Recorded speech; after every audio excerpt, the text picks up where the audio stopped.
Hello friends, मेरे digital classes में आप लोग का बहुत बहुत फिर से नए सेशन में स्वागत करता हूं। तो चलिए कंप्यूटर को जो सेशन है हम आगे बढ़ाते हैं। तो पिछले क्लासेस में 540 क्वेश्चन हम कंप्लीट करा चुका हूं मैं। इसका अलग से प्लेलिस्ट मैंने भी बना दिया है। तो अगर पहले से अगर एक भी क्लास आप अटेंड नहीं किए, पहले बार मेरे चैनल में आए हुए, तो पहले पार्ट वाइज आप देख सकते हैं। सारे क्वेश्चन इंपॉर्टेंट, सारे क्वेश्चन आपके लूसेंट क्वेश्चन को तैयार किया गया है। कोई भी आप एग्जाम की प्रिपरेशन कर रहे हो, चाहे स्टेट में कोई भी एग्जाम को, चाहे पटवारी हो, छात्रावास अधीक्षक हो, महिला पर्यवेक्षक हो, मतलब सबके लिए जो कंप्यूटर का जो सिलेबस जितने भी रहता है, ये आपके सभी एग्जाम को कवर कराएगा। सेंट्रल गवर्नमेंट में आप एसएससी वगैरह, बैंक वगैरह की तैयारी कर रहे हो तो लगभग सभी एग्जाम को कवर कराएंगे। कोई भी ऐसा एग्ज़ाम नहीं है, लगभग सभी एग्ज़ाम को कवर कराएंगे। तो जो अपकमिंग जो वैकेंसी जो आने वाली है, तो सभी एग्जाम को आपके कवर कराएगी। तो याद रखिए, पहले बार आए हैं तो चैनल को सब्सक्राइब करके रख लीजिएगा, ताकि जो नोटिफिकेशन है आप तक यहाँ पे पहुँच पाए। तो यहाँ पे हम 540 क्वेश्चन पिछले क्लासेस में कवर किए थे। तो यहाँ से हम आगे बढ़ेंगे। तो पिछले क्लासेस को आप जाके देख लीजिए अगर नहीं देखे होंगे तो क्वेश्चन है हमारा, मॉडेम का पूरा नाम क्या है, या मॉडेम का फुल फॉर्म क्या होता है। तो मॉड्यूलेटर डिस्कशन होता है, मॉड्यूलेटर डिमॉड्यूलेटर होता है, या मॉड्यूलेटर डिमोलेशन होता है, या इनमें से कोई नहीं। इसका जो करेक्ट आंसर हो जाएगा, तो मॉडेम का जो पूरा नाम क्या होता है, तो मॉडेम का जो पूरा नाम होता है मॉड्यूलेटर डिमॉड्यूलेटर, इसका फुल फॉर्म होता है। इसका जो करेक्ट जो आंसर हो जाएगा, सी ऑप्शन करेक्ट आंसर हो जाएगा। याद रखिएगा, मॉड्यूलेटर डिमॉड्यूलेटर, ये इसका sorry B option correct answer, modulator demodulator correct answer हो जाएगा। तो इसका फुल फॉर्म होता है, इसका जो उपयोग है कहाँ पे किया जाता है, आपका जो मॉडेम होता है इसका उपयोग कहाँ पे तो एक खास करके आपके जैसे सूचना वगैरह भेजने के लिए इसका उपयोग किया जाता है। आप में आपका जैसे आपका डिजिटल जो सूचना होता है, इसको मॉड्यूलेट करके इसको एनालॉग में इसको भेजती है। इसको डिजिटल रूप में सिग्नल की तरह आपका काम करता है मॉडेम। तो इसको याद रखिए, इसको डिमॉड्यूलेट करके इसको डिजिटल रूप में आपका नेटवर्क से संबंधित आपका भेजा जाता है। तो मॉडल जो आपका जो मॉडेम होता है आपका डिजिटल सूचना को आपके मॉड्यूलेट करके एनालॉग में आपका भेजती है। तो इसको याद रखिएगा, इसका बी ऑप्शन करेक्ट आंसर हो जाए। तो इसका कई बार एग्जाम में क्वेश्चन पूछा है। तो मॉडेम का जो फुल फॉर्म होता है याद रखिएगा, अब से एग्जाम में आएगा तो इसका फुल फॉर्म होता है मॉड्यूलेटर डिमॉड्यूलेटर। इसका फुल फॉर्म होता है आपका अगर क्या है, अगर ऐसा पूछ दे तो आपके कहाँ पे इसका उपयोग किया जाता है। डिजिटल डेटा को, सिग्नल को आपका एनालॉग सिग्नल में परिवर्तित करता है। इसको याद रखिएगा। अगला क्वेश्चन देखते हैं, ईमेल का पूरा नाम क्या होता है। ईमेल का पूरा नाम इंग्लिश मेल है, इलेक्ट्रॉनिक मेल है, एंशियन मेल है, या इलेक्ट्रॉनिक मेल है। बहुत बार एग्जाम में क्वेश्चन पूछा। तो इसका जो फुल फॉर्म होता है, ईमेल का फुल फॉर्म या इसका जो पूरा नाम इलेक्ट्रॉनिक मेल कहा जाता है। याद रखिए, इसका इलेक्ट्रॉनिक मेल इसका फुल फॉर्म होता है। तो इसका बी ऑप्शन करेक्ट आंसर हो जाएगा। ईमेल के खोजकर्ता, इसके आविष्कारक, तो यहाँ पे ईमेल के जो खोजकर्ता या इसके जो आविष्कारक कौन है, तो आपका शिवा अय्यादुरई। याद रखिएगा, नाम है आपका इनका शिवा अय्यादुरई। इन्होंने सन 1978 में, तो सन 1975 में वी एस शिवा जो अय्यादुरई है, इन्होंने 1978 में इस ईमेल के खोज करते इन्होंने इसका आविष्कार किया था। तो इसको याद रखिए। तो ईमेल जो सिस्टम जो हम आज उपयोग करते हैं, तो 1978 में इनके द्वारा, जो शिवा के द्वारा, शिवा अय्यादुरई इनका नाम है, तो इनके द्वारा इसका खोज किया गया था। तो 1978 सन को भी याद। और अगर पूछे ईमेल के जनक के रूप में किसको जाना जाता है, तो रे टॉमिल्सन। याद रखिएगा, 74 साल के इंजीनियर अमेरिका के, 74 साल के एज में इन्होंने ईमेल के खोज की थी, री टॉमिल्सन ने। तो अगर भारत में पूछे तो अभी बताएं उसको लेना है, और ईमेल के जनक पूछे तो रे टॉमिल्सन को लेना है। तो याद रखिए, अमेरिका के जाने माने कंप्यूटर इंजीनियर थे, तो इन्होंने खोज की थी कौन से सन में, तो 1971 में। इंटरनेट का पूरा नाम क्या है, या इंटरनेट का फुल फॉर्म क्या होता है, तो इंटर कॉन्टिनेंटल नेटवर्क होता है, इंटरकॉम नेटवर्क होते हैं, इंटरनल नेटवर्क होते हैं, इंटरनेशनल नेटवर्क होता है। तो इसका जो फुल फॉर्म होता है इंटरनेट का जो पूरा नाम, ये आपका इंटर कनेक्टेड नेटवर्क इसका फुल फॉर्म होता है। याद रखिएगा, एक मिनट।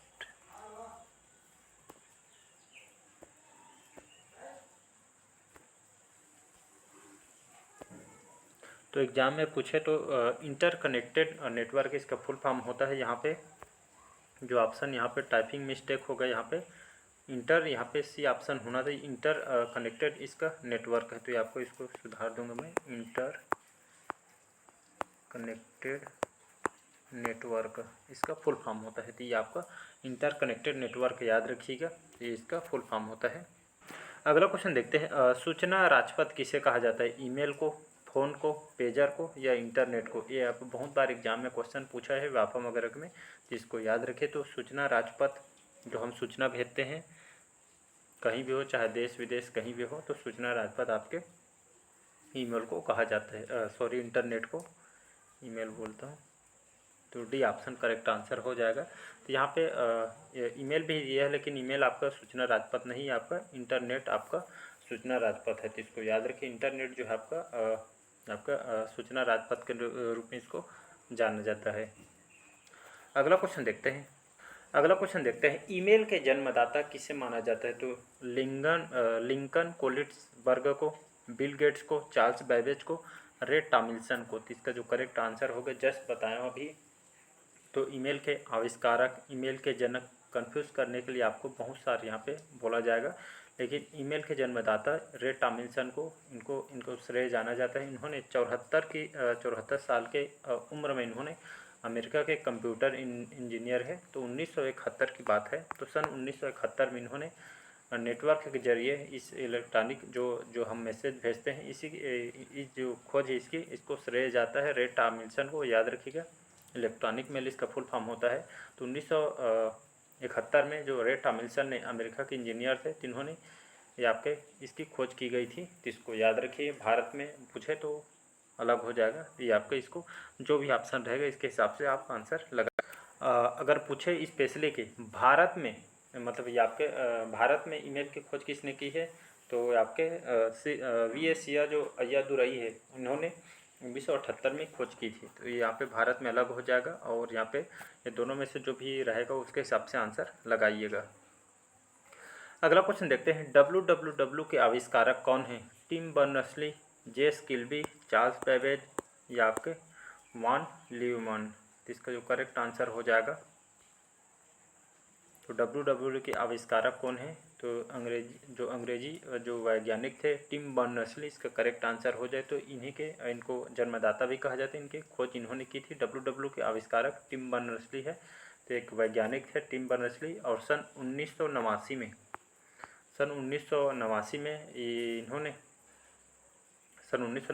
WWW के आविष्कार इन्होंने, मतलब ब्राउज़र के माध्यम से इसको किया था, जो हम आज दुनिया भर में इसको हम उपयोग करते हैं। बाकी आप इसको रोज़ उपयोग करते हैं, तो इसको याद रखिए। एक अंग्रेजी वैज्ञानिक थे, तो इन्होंने 1989 में WWW का आविष्कार इन्होंने किया गया था।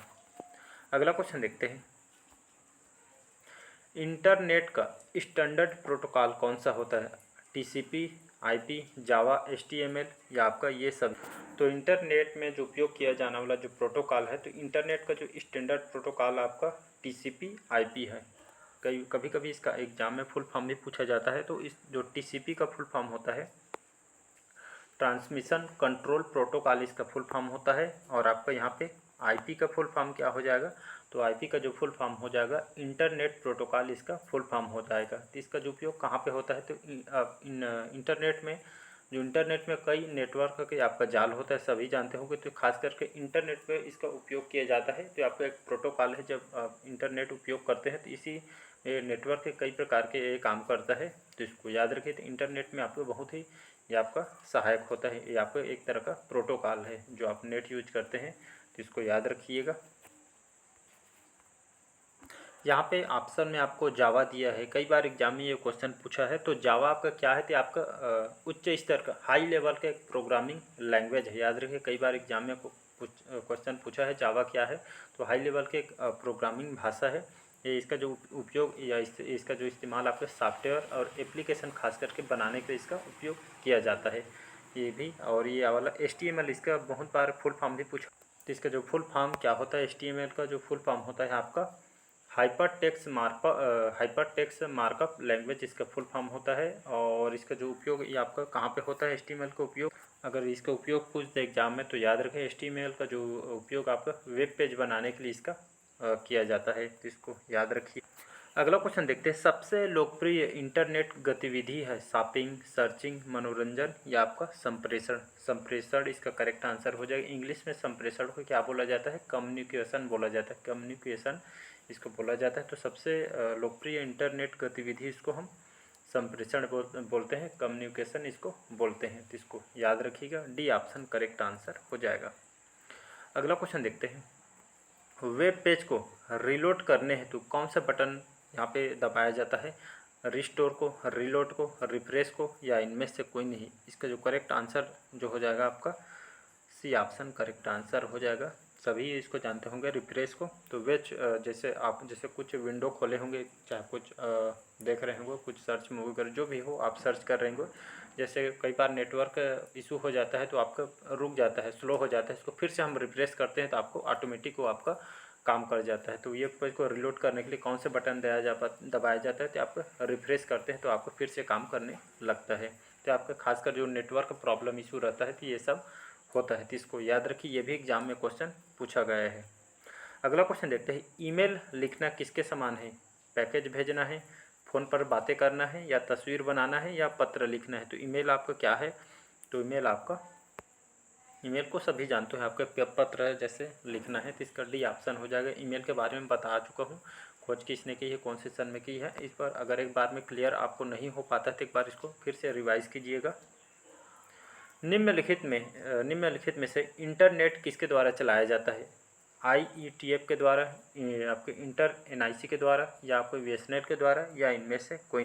तो इंटरनेट किसके द्वारा चलाया जाता है? तो आपका इंटर NIC के द्वारा। तो NIC internet network information centre, इसके द्वारा ये आपका चलाया जाता है। तो इसको याद रखिएगा, तो इसके द्वारा आपका चलाया जाता है। अगला क्वेश्चन देखते हैं यहाँ पे, जो डिवाइस दो या दो से अधिक नेटवर्कों को जोड़ता है उसे क्या कहा जाता है? रोडवे कहा जाता है, पाथवे कहा जाता है, बस कहा जाता है, या गेटवे कहलाता है? ये भी एग्जाम में क्वेश्चन पूछा है। तो इसका डी ऑप्शन कहलाता है गेटवे। तो दो डिवाइस है या दो से अधिक जो डिवाइस अगर होता है तो अधिक जो नेटवर्क को जोड़ने का काम करता है या जोड़ने का जो साधन होता है उसको गेटवे कहा जाता है। तो गेटवे क्या होता है? आपका टेली कम्युनिकेशन होता है। याद रखिए, टेली कम्युनिकेशन होता है गेटवे। या आपका एक नेटवर्क एक तरह का डिवाइस है और इसका जो उपयोग या इसका जो इस्तेमाल है अलग अलग नेटवर्क को आपस में जोड़ने के लिए इससे खास करके इसका उपयोग किया जाता है, जिससे कि नेटवर्क आपस में एक दूसरे से कम्युनिकेशन करके जुड़े रहे। तो इसको याद रखिए, गेटवे एक प्रकार का हार्डवेयर डिवाइस है जिसका जो खास करके जो इसका जो उपयोग है दूरसंचार या टेलीकम्युनिकेशन के लिए इसका उपयोग किया जाता है। ये बहुत बार एग्जाम में क्वेश्चन पूछा भी गया है। HTTP का उपयोग करती है, HTTP का उपयोग करती है आपका सर्वर, वर्क ग्रुप या वर्कशीट में, या आपका वेब। तो HTTP का उपयोग कहाँ पे किया जाता है? तो ये आपका वेब पेज बनाने के लिए इसका उपयोग किया जाता है। क्या वेब पेज है इसको अभी देखेंगे हम। इसका पहले दो क्वेश्चन बन सकते हैं इसमें, इसका फुल फॉर्म भी पूछा गया है तो इसका फुल फॉर्म भी मैं बता देता हूँ। इसका फुल फॉर्म होता है हाइपर, लिख देता हूँ, हाइपर टेक्स्ट ट्रांसफ़र प्रोटोकॉल। तो हाइपर टेक्स्ट ट्रांसफ़र प्रोटोकॉल इसका फुल फॉर्म होता है। ये क्वेश्चन ये बन सकता है। और इसका जो उपयोग कहाँ पे होता है? इसका उपयोग आपका वेब पेज। तो आपका जो HTTP होता है आपका, इसका जो उपयोग है हम HTTP का उपयोग कहाँ पे किया जाता है? तो वेब पेज में किया है। वेब पेज क्या होता है? वेब पेज आप जैसे एक वेब पेज आपका एक प्रोग्रामिंग लैंग्वेज होता है और ये आपका एक तरह का डॉक्यूमेंट भी है। ये जैसे हम इंटरनेट उपयोग करते हैं, इंटरनेट के ज़रिए हम लोग उसको एक्सेस करते हैं। ये खास करके इंटरनेट से संबंधित है, आसान भाषा में समझाते। एक डाटाबेस होता है जिसमें आपका टेक्स्ट, ऑडियो, वीडियोग्राफिक जितने भी हाइपर लिंक के रूप में हम इसको यहाँ पे हम मतलब इंटरनेट से संबंधित है, अगर शॉर्टकट में बताऊँ वेब पेज तो। अगला क्वेश्चन है, www प्रोटोकॉल को उपयोग करता है WBC, MTP, FTP या HTTP? तो इसका जो करेक्ट आंसर हो, तो www प्रोटोकॉल को उपयोग कौन करता है? तो इसका जो उपयोग आपका HTTP करता है। HTTP इसका फुल फॉर्म बताया हूँ मैं आपको। इसका फुल फॉर्म होता है आपका हाइपर टेक्स्ट ट्रांसफर प्रोटोकॉल इसका फुल फॉर्म होता है। और ये आपका HTTP आपका एक प्रोटोकॉल है जिसका उपयोग वर्ल्ड वाइड वेब पर आपके मौजूद सभी डेटा को आपके प्रसारित करने के लिए आपका उपयोग करते हैं। जो हम इंटरनेट चलाते हैं तो खासकर इसी में इसका उपयोग किया जाता है। तो इसका डी ऑप्शन करेक्ट आंसर हो जाएगा। तो इसको याद रखिएगा। तो www प्रोटोकॉल का उपयोग यहाँ पे HTTP के रूप में किया जाता है। अगर यहाँ पे जैसे डब्ल्यू का फुल फॉर्म भी वर्ल्ड वाइड वेब इसका फुल फॉर्म होता है, तो ये भी एग्जाम में क्वेश्चन पूछा गया है। अगला क्वेश्चन देखते हैं।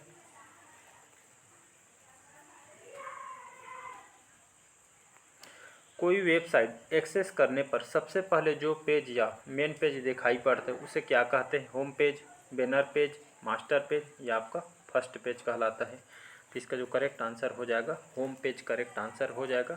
कोई भी साइट में अगर आप जानते हैं, कोई वेबसाइट है जैसे हम उस पर एक्सेस करते हैं या जाते हैं साइट में, तो सबसे पहले जो पेज या मेन पेज दिखाई देता है उसको हम होम पेज कहते हैं। ये भी एग्जाम में क्वेश्चन आया हुआ है, तो मोस्ट इंपॉर्टेंट क्वेश्चन इसको याद रखिएगा। तो सामने में जो जैसे आप क्रोम या गूगल में जो भी जानते हैं तो जाएंगे, सबसे पहला पेज आता है उसी को हम वेब पेज कहते हैं। इसको याद रखिए, ए ऑप्शन करेक्ट आंसर हो जाएगा। तो चलिए आज का सेशन यहीं तक रखते हैं, बाकी जो क्वेश्चन हम अगले पार्ट में कवर करेंगे। तो कमेंट करके ज़रूर बताइएगा आज के सेशन कैसा लगा। पहले बार आए तो चैनल को सब्सक्राइब करके रख लीजिएगा ताकि जो नोटिफिकेशन है आप तक पहुँच पाए। तो चलिए मिलते हैं अगले पार्ट में। Thank you.